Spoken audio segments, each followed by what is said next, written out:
Hello friends, कैसे हैं आप सभी। आशा करता हूं कि आप सभी स्वस्थ होंगे। आज की वीडियो हमारी जीव विज्ञान पर आधारित है। जीव विज्ञान में हम पढ़ेंगे कि जीव विज्ञान किसे कहते हैं और उसकी कुछ शाखाएं जो होती हैं उसके बारे में हम जानेंगे ट्रिक से। तो चलिए देरी न करते हुए वीडियो को शुरू करते हैं। सबसे पहले हम देखते हैं जीव विज्ञान क्या होता है। तो जीव विज्ञान, जिसको हम बायोलॉजी के नाम से जानते हैं, किसके नाम से जानते हैं?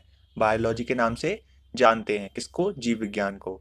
तो जीव विज्ञान की पहले हम परिभाषा को जान लेते हैं कि यह होता क्या है आखिर में, क्योंकि इम्पोर्टेंट है। इसीलिए यह विज्ञान की वह शाखा है जिसके अंतर्गत जीवधारियों का अध्ययन किया जाता है।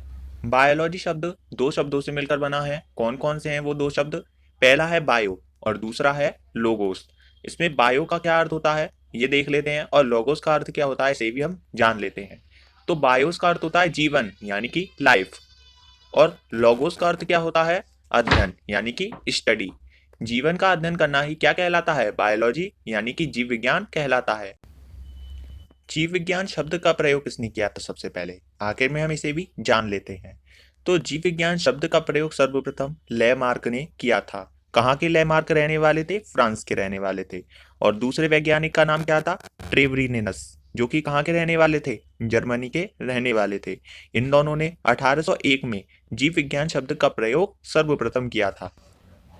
तो हम इसके बाद अब देखते हैं जीव विज्ञान की कुछ शाखाएं जो कि बहुत ज्यादा इंपोर्टेंट हैं। तो मैं आपको बता देता हूँ एग्जाम में किस प्रकार पूछा जाता है। जैसे फलों का अध्ययन करने को किस शाखा में रखा जाता है? एंथोलॉजी में, पोमोलॉजी में, माइकोलॉजी में, या फिर पीसीलॉजी में। तो इसमें से आपको सोचना है और सही आंसर देना है। जब तक आप इनको नहीं पढ़ेंगे तब तक आपको कुछ भी नहीं पता होगा। इसीलिए एक एक करके इनके बारे में जान लेते हैं ट्रिक से, ताकि आपको याद करने में आसानी हो। तो सबसे पहले हम देखते हैं एपीकल्चर। एपीकल्चर के अंतर्गत हम क्या पढ़ते हैं? मधुमक्खी का पालन करते हैं। इसे कैसे याद करेंगे? तो दोस्तों ये बहुत ज़्यादा इजी है। एपीकल्चर यानी कि पीने से रिलेटेड है। ए पी पी पी, क्या पी ले? सबको क्या पीना पसंद होता है? मधुमक्खी का शहद जो होता है वो पीना बहुत अच्छा लगता है। तो दोस्तों सभी को पीना पसंद होता है क्या? शहद। तो एपीकल्चर के अंतर्गत मधुमक्खी का पालन किया जाता है। तो इसमें एपीकल्चर में मधुमक्खी पालन का अध्ययन किया जाता है। ये आपको याद हो चुका होगा वैसे तो। अगला हम देखते हैं सेरीकल्चर। सेरीकल्चर को कैसे याद रखें? तो सेरीकल्चर क्या होता है? रेशम कीट पालन से संबंधित है। यानी कि सेरीकल्चर के अंतर्गत हम रेशम कीट का पालन करते हैं। तो इसे कैसे याद रखना है? सेरी में आपको उल्टा पढ़ना है, ठीक है। तो ये है सेरी यानी कि रस, रस हो जाएगा। तो हमने क्या किया? सेरी को उल्टा किया, रस। तो हमको रेशम मिल जाएगा। तो आपको याद हो गया होगा, सेरीकल्चर में रेशम कीट पालन का अध्ययन किया जाता है। नेक्स्ट है पीसी कल्चर। पीसी कल्चर, इसको यदि हम बार बार पढ़ें पीसी को, पीसी पीसी पीसी, तो थोड़ा थोड़ा हमको फिश की आवाज आ रही होगी इसमें। Fishy fishy fish, fishy fishy fishy, ऐसे लग रहा होगा। तो फिश को हम हिंदी में क्या कहते हैं? मछली कहते हैं, और शुद्ध हिंदी में मत्स्य कहते हैं, यानी कि संस्कृत में हम मत्स्य कहते हैं। तो पीसी कल्चर में मत्स्य पालन का अध्ययन किया जाता है। नेक्स्ट है माइकोलॉजी। माइकोलॉजी को अब हम कैसे याद रखें कि जिसमें हमको कवकों का अध्ययन किया जाता है। तो माइक, माइक किस प्रकार का होता है? कुछ इस आकृति का होता है। माइक का यूज आपने कहाँ पर देखा होगा? अधिकतर जो नेता वगैरह लोग होते हैं वो अपने भाषण किस में देते हैं? माइक में देते हैं। तो जो भाषण होता है वो लोगों को कैसा लगता है? लोग क्या कहते हैं कि आप बक बक कर रहा है, बक बक। तो बक बक से याद रखना हमको कवकों का अध्ययन किया जाता है। किसमें? माइकोलॉजी में। नेक्स्ट हम देखते हैं फाइकोलॉजी, जिसमें शैवालों का अध्ययन किया जाता है। तो इसको कैसे याद रखना है हमको? ये तो बहुत ज़्यादा ईजी है, ये आपको 1 मिनट में याद हो जाएगा। फाइकोलॉजी, तो फाइकोलॉजी को हम फाई से याद रखेंगे, हाई फाई। हाई फाई जो लोग होते हैं वो अपने हेयर कटिंग बहुत ज़्यादा अच्छी से कराते हैं। हेयर कटिंग यानी कि बालों का अध्ययन किया जाता है। बालों से याद रखेंगे हम, शैवालों का अध्ययन किया जाता है। तो उम्मीद है कि आपको फाइकोलॉजी का शैवालों का अध्ययन किया जाता है इसके अंतर्गत याद हो चुका होगा। नेक्स्ट हम देखते हैं एंथोलॉजी। एंथो, एंथो से हम कैसे याद रखेंगे? इसमें किसका अध्ययन किया जाता है? सबसे पहले हम इसको जान लेते हैं। तो पुष्पों का अध्ययन किया जाता है। पुष्पों का अध्ययन किया जाता है किसमें? एंथोलॉजी में। तो जो पुष्प होते हैं, हर एक पुष्प में एक ऊपर की साइड एंथर पाया जाता है, जिसके द्वारा क्या होता है? परागण होता है।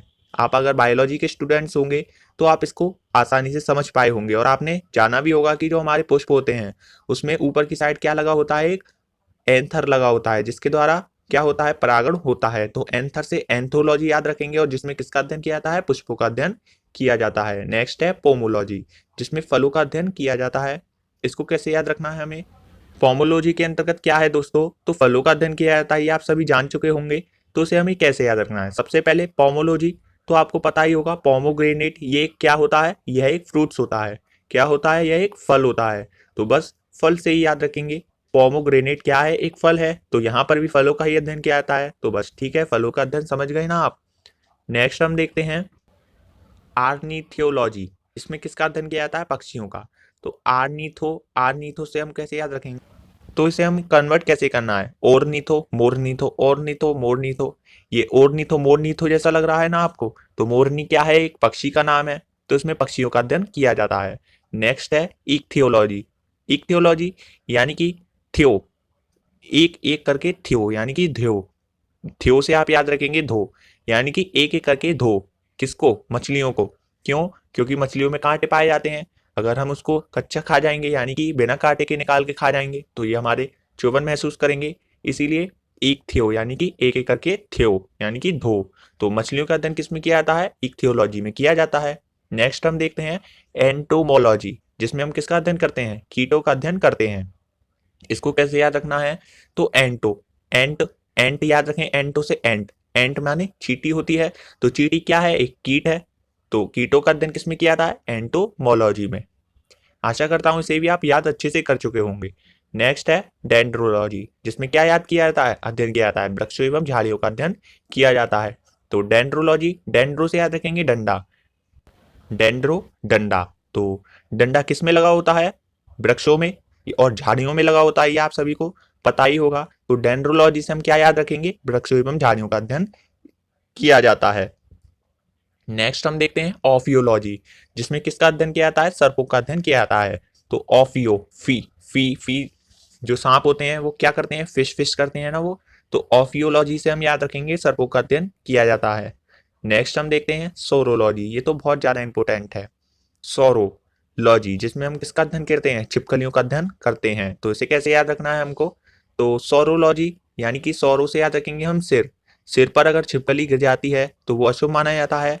तो सिर से याद रखेंगे क्या, छिपकलियों का अध्ययन किया जाता है सोरोलॉजी के अंतर्गत।